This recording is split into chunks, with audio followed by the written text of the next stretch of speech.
মোহাম্মদী ইসলামের নেতৃত্ব প্রদানকারী ইমাম প্রফেসর ডক্টর কুদরত এ খোদা মাদ্দাজিল্লহুল আলী হুজুরের আহ্বানে দেওয়ানবাগ শরীফের উদ্যোগে গণহত্যা বন্ধের দাবিতে বিক্ষোভ মিছিল হয়েছে। সকালে ফ্রি ফ্রি প্যালেস্টাইন স্লোগানে ঢাকার রাজপথে নামেন দেওয়ানবাগ শরীফের ভক্তবৃন্দরা। ফিলিস্তিনের মজলুম জনগণের ওপর ইসরায়েলের বর্বর গণহত্যা ও নির্যাতনের প্রতিবাদে রাজধানীর মতিঝিলে বিক্ষোভ মিছিল ও এই সমাবেশ অনুষ্ঠিত হয়। এ সময় বিশ্ব সুফি সংস্থার কেন্দ্রীয় কার্যনির্বাহী পরিষদের সদস্যরাও উপস্থিত ছিলেন। মিছিলটি আরামবাগে অবস্থিত বাবে রহমত দেওয়ানবাগ শরীফ থেকে শুরু হয়ে শাপলা চত্বর হয়ে পল্টনে যায়, আবার সেখান থেকে বাবে রহমত প্রাঙ্গণে ফিরে আসে। দেওয়ানবাগ শরীফ ও বিশ্ব সুফি সংস্থার পক্ষ থেকে আগামীতেও ফিলিস্তিনিদের পাশে থাকার ঘোষণা দেওয়া হয়।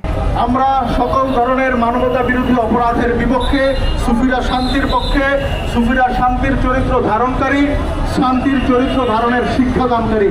তাদের উপর যারা জুলুম করে তারাও মানবতা বিরোধী। সুতরাং আমরা সকল মানবতা বিরোধী অপতৎপরতার বিরুদ্ধে ঐক্যবদ্ধ হয়ে সামনের দিনগুলোতে ঐক্যবদ্ধ থাকবে এবং লড়াই করবো ইনশাআল্লাহ।